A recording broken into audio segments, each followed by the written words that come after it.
Morning students. आज हम लोग physical science current electricity chapter के बारे में पढ़ेंगे। करंट इलेक्ट्रिसिटी चैप्टर में हम लोग ओम्स लॉ पढ़ चुके हैं। आज हम लोग heating effect of electric current पढ़ेंगे। इसका मतलब है विद्युत धारा का तापीय प्रभाव। देखिए, इसके पहले डेफिनेशन बता देता हूँ। जब विद्युत धारा किसी चालक से गुजरती है तो विद्युत ऊर्जा का कुछ भाग उष्मा ऊर्जा में बदल जाता है, जिससे कि चालक गर्म हो जाता है। इस घटना को विद्युत धारा का तापीय प्रभाव कहते हैं। जब किसी तार से या किसी विद्युत उपकरण पे हम लोग जब करंट देते हैं तो करंट देने के बाद क्या होता है, उसमें प्रतिरोध के कारण, हर चालक में कुछ न कुछ प्रतिरोध तो होता है, उस चालक के प्रतिरोध के कारण विद्युत ऊर्जा को जाने में बाधा उत्पन्न होती है और विद्युत धारा को जाने में बाधा उत्पन्न होती है और उसका जो विद्युत ऊर्जा है वो रूपांतरित हो जाता है उष्मा ऊर्जा में, जिससे कि चालक या तार थोड़ा गर्म हो जाता है। इस घटना को ही हम लोग विद्युत धारा का तापीय प्रभाव कहते हैं। इसका कारण समझ लेते हैं।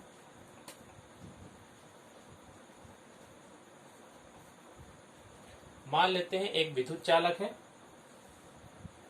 बड़ा करके मैं दिखा रहा हूं। विद्युत चालक में जो विद्युत धारा जाती है तो असल में क्या जाते हैं उसमें मुक्त इलेक्ट्रॉन्स का प्रवाह होता है। विद्युत धारा का मतलब है मुक्त इलेक्ट्रॉन्स का प्रवाह, फ्री इलेक्ट्रॉन्स।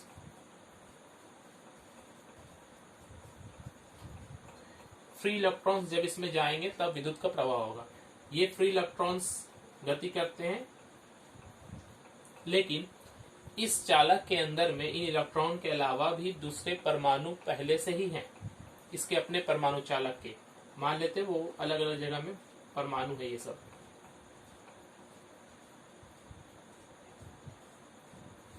तो इस इलेक्ट्रॉन को जाने में ये जो परमाणु है इससे बाधा उत्पन्न होगी, जिससे कि प्रतिरोध उत्पन्न होता है। ये जब इससे टकराने के बाद इधर चला आएगा, फिर इधर चला जाएगा, फिर ऐसे आएगा, तो ये एक जिग जैग पाथ का अनुसरण करेगा। इलेक्ट्रॉन जिग जैग पाथ का अनुसरण करेगा, जिसके वजह से बार बार इसके ऊर्जा में कमी आते जाएगी। इस इलेक्ट्रॉन में जो गतिज ऊर्जा है, जो विद्युत ऊर्जा जिसको लेकर जा रही गतिज ऊर्जा है, उस गतिज ऊर्जा के कारण ये भी गति करने लगेगा परमाणु, मतलब इसमें कंपन की सृष्टि होगी।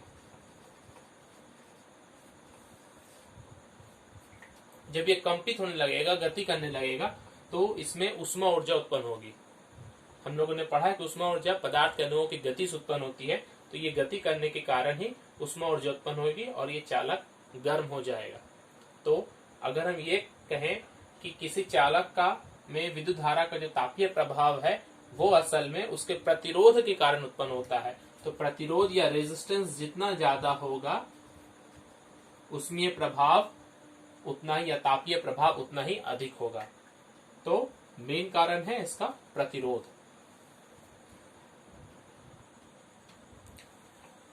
विद्युत धारा का तापीय प्रभाव का व्यवहारिक प्रयोग अर्थात इसका उपयोग हम लोग अपने जीवन में कहाँ कहाँ करते हैं विद्युत धारा के तापीय प्रभाव का।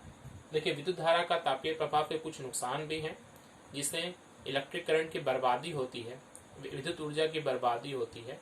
जैसे कि अगर हम फैन को चलाते हैं तो वो फैन थोड़ा गर्म हो जाता है, तो ये हमारे लिए कोई लाभ नहीं है। या मोबाइल फोन अगर हम चलाते हैं तो वो भी चार्ज के कारण चलते चलते वो गर्म हो जाता है, तो ये सब हमारे लिए नुकसान वाली चीजें हैं। कुछ भी कंप्यूटर या टीवी चलाने पर गर्म हो जाता है, तो इससे हम प्रयोग नहीं ला सकते हैं। लेकिन कहीं कहीं पर इस विद्युत धारा के तापीय प्रभाव का अच्छा उपयोग भी हम लोग कर सकते हैं। जैसे हमारे पास कुछ उपकरण है, विद्युत हीटर, इलेक्ट्रिक हीटर जिसमें हम लोग खाना भी बना सकते हैं इलेक्ट्रिक के द्वारा, तो उसमें भी हम लोग तापीय प्रभाव का प्रयोग करते हैं। क्या होता है, जब करंट देते हैं हीटर में तो हीटर का जो कॉइल होता है, हीटर का कॉइल होगा वो असल में नाइक्रोम मिश्र धातु का बना होता है। नाइक्रोम मिश्र धातु का बना होता है। निकेल और क्रोमियम मिश्र धातु से ये बना होता है। क्योंकि इस तरह के मिश्र धातु का प्रयोग हम लोग इसलिए करते हैं ताकि उसका प्रतिरोध अधिक हो। मैंने पहले ही कहा कि प्रतिरोध अधिक होने पर विद्युत धारा का तापीय प्रभाव यानी कि करंट जो है, करंट से जो ऊष्मा उत्पन्न हो रही है वो अधिक होगी। तो विद्युत हीटर में हम लोग जो कॉयल का इस्तेमाल करते हैं वो नाइक्रोम है और ये एक मिश्र धातु है, निकेल और क्रोमियम के मिश्र धातु है। इसमें करंट देने पर गर्म होता है कॉयल और उसमें हम लोग खाना भी बना सकते हैं। सेकंड ऑप्शन विद्युत इस्त्री से हम लोग हर लोगों ने इस्तेमाल किया है। इलेक्ट्रिक आयरन, इलेक्ट्रिक आयरन में भी यही घटना घटती है, करंट देने पर वो गर्म होता है जिससे हम कपड़े अपना आयरन या इस्त्री कर सकते हैं।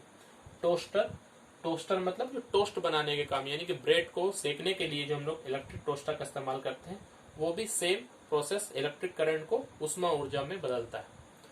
एक और ध्यान दे, विद्युत बल्ब, इलेक्ट्रिक बल्ब जो हम लोग देखते हैं खास करके बल्ब, उस बल्ब के अंदर में पहले, आजकल तो ये बल्ब हम लोग बहुत कम देखते हैं मगर पहले ये ज्यादा पाया जाता था। ये बल्ब के अंदर में एक तंतु पाया जाता है, फिलामेंट, इसको फिलामेंट हम लोग कहेंगे।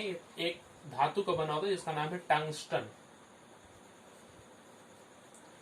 ये टंगस्टन धातु जो है इसका प्रतिरोध बहुत ज्यादा होता है और ये जल्दी पिघलता भी नहीं है, इसलिए जब इस पे करंट देते हैं तो करंट देने से ये बहुत ज्यादा गर्म हो जाता है और गर्म होने के बाद इतना गर्म हो जाता है कि प्रकाश देने लगता है। देखिए इन दोनों में कुछ अंतर हो गया, हीटर और इस्त्री ये सब में गर्म होता है मगर प्रकाश नहीं देता है, मगर इसमें प्रकाश से ऊर्जा में, लाइट एनर्जी में मिल रही है। तो असल में तापीय प्रभाव के अंदर ही पढ़ा रहा हूँ लेकिन थोड़ा अलग ही।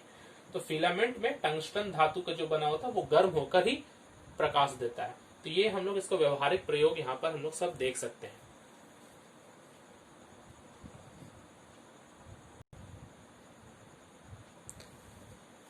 Joules law of heating by electric current.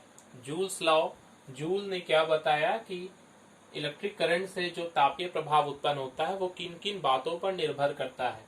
तो सबसे पहले हम लोग जो देखेंगे धारा का नियम, यानी कि इलेक्ट्रिक करंट का नियम।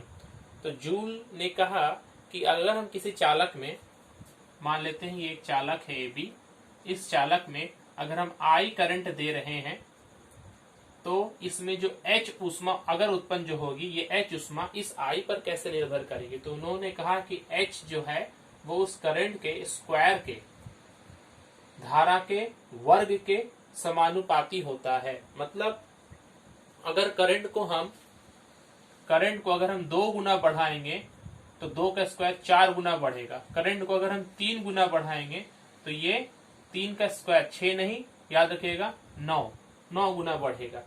इसी तरीके से अगर हम उसे 2 गुना कम करेंगे, मतलब हाफ करेंगे, तो ये 1/4 हो जाएगा और 1/3 करेंगे तो ये 1/9 हो जाएगा।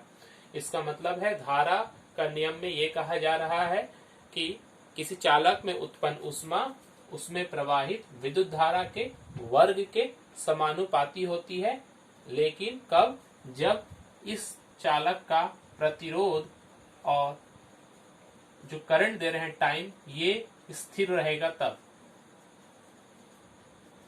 ये 3 चीजों पर निर्भर करता है उसमें। अगर हम R और T को स्थिर रखे, से परिवर्तित ना करें, तब I को बढ़ाने पर इसके स्क्वायर के साथ ये समानुपात हिसाब से बढ़ेगा। सेकंड है प्रतिरोध का नियम। प्रतिरोध का नियम ये कह रहा है कि किसी चालक में उत्पन्न ऊष्मा उसके प्रतिरोध के समानुपाती होती है। यहाँ देखिए स्क्वायर है, यहाँ पर स्क्वायर नहीं है, ध्यान देंगे। प्रतिरोध के समानुपाती होती है, मतलब प्रतिरोध जितना है अगर उसे हम डबल करेंगे तो ऊष्मा डबल होगा, अगर हम प्रतिरोध को हाफ करेंगे तो ऊष्मा भी हाफ हो जाएगा।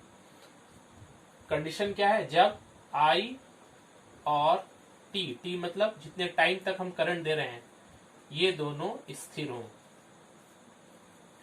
तीसरा जो नियम है धारा प्रवाह के समय का नियम। ये धारा प्रवाह का जो समय है यानी कि टाइम T है, इस पर ये कैसे डिपेंड करता है। तो विद्युत ऊष्मा जो है ये H समानुपात T टाइम के समानुपाती है, अर्थात टाइम के समानुपाती बोलने का मतलब कब होगा, जब R प्रतिरोध और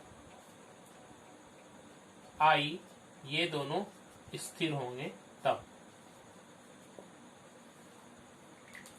तीनों का समरी देख ले। जूल्स लॉ ऑफ हीटिंग क्या कह रहा है। जूल ने इलेक्ट्रिक करंट के द्वारा ऊष्मा उत्पन्न होने के 3 नियम बताए हैं। 3 नियम कौन कौन से। पहला है धारा का नियम। धारा का नियम क्या कहता है कि यदि किसी, इसके इस तरह से हम कह सकते हैं कि चालक में उत्पन्न ऊष्मा उसमें प्रवाहित विद्युत धारा के वर्ग के समानुपाती होती है। कब, जब R और T स्थिर है। प्रतिरोध का नियम क्या कह रहा है, किसी चालक में उत्पन्न ऊष्मा उसके प्रतिरोध के समानुपाती होता है। कब? जब I यानी कि करंट, विद्युत धारा की शक्ति और विद्युत धारा का समय ये दोनों स्थिर हो। तीसरा नियम, धारा प्रवाह के समय के नियम। इस चालक में उत्पन्न ऊष्मा धारा प्रवाह के समय के समानुपाती होती है जब R और I स्थिर है, यानी कि प्रतिरोध और करंट स्थिर है। इसका मतलब जितनी देर तक हम करंट देंगे उतना ज्यादा ऊष्मा उत्पन्न होगा। अब अगर इन तीनों को एक साथ मिला दे, I स्क्वायर, R और T को, जिसे हम जॉइंट वेरिएशन थ्योरम कहते हैं, तो हमारा जो मिलेगा, इसे भी नियम के साथ ही लिखना पड़ता है, H समानुपात I square R T। ये तीनों कंडीशन जो वेरिएबल यहाँ पर आ गए, I, R और T, I स्क्वायर, R और T, तो यहाँ पर हम लिखेंगे ये R, T और I जो है ये तीनों अब अस्थिर हो गए हैं, ये और चेंज नहीं करेगा, ये वेरिएबल्स हो गए हैं, चेंज करेगा, ये वेरिएबल्स हो गए, क्योंकि यहाँ पर तीनों को हम ले रहे हैं। इसलिए अब यहाँ पर हम एक बार भी नहीं लिखेंगे कि ये स्थिर है, ये स्थिर, तीनों के तीनों अस्थिर हो जाए, मैं तीनों चेंज हो सके। तब कैसे होगा? तीनों को एक साथ, तीनों को मल्टीप्लाई करेंगे, H समानुपात I square R T। अब जब हम समानुपात का साइन हटाते हैं तो हमें एक स्थिरांक देना होता है, तो समानुपात के जब साइन हटाएंगे तो स्थिरांक जो देंगे वो यहाँ पर क्या होगा? तो H equal to I square R T बटा J। ये J क्या है?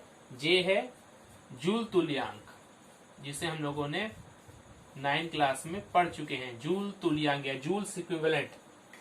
इस फॉर्मूला को और थोड़ा हम लोग डीपली जाएं।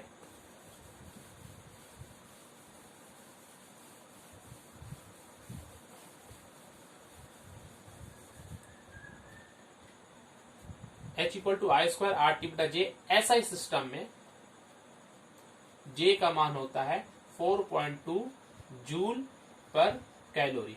तो इस 4.2 का मान यहाँ हम लोग डायरेक्टली ऐसा सिस्टम में जब भी हम बनाएंगे तो हम डायरेक्ट बैठा सकते हैं। तो H equal to I square R T बटा 4.2। ध्यान देंगे चूंकि ऐसा सिस्टम में करें तो ऊष्मा जो उत्पन्न होगी वो आंसर हमेशा कैलोरी में ही आएगा। और अगर CGS में करना है तो 4.2 के साथ में फिर हम लोग 10 का पावर 3 या जूल है ना, तो उसके हम कैलोरी बनाएंगे।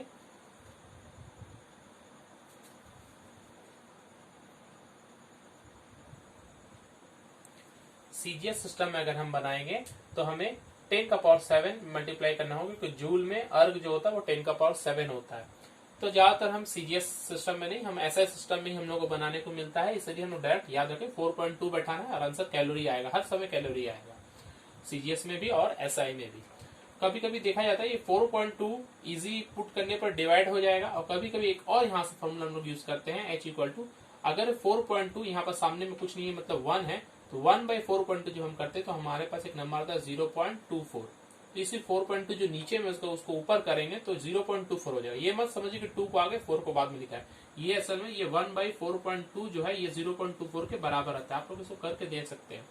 तो 0.24 I स्क्वायर R T, तो ये फॉर्मूला हमारे पास आया है और एक ये फॉर्मूला है। तो ये दोनों फॉर्मूला हम लोगों को याद करना पड़ेगा। मैथमेटिक्स बनाएंगे जब इसका न्यूमेरिकल्स बनाएंगे तो ये दोनों ऊष्मा निकालने के लिए हम लोगों को जरूरी है।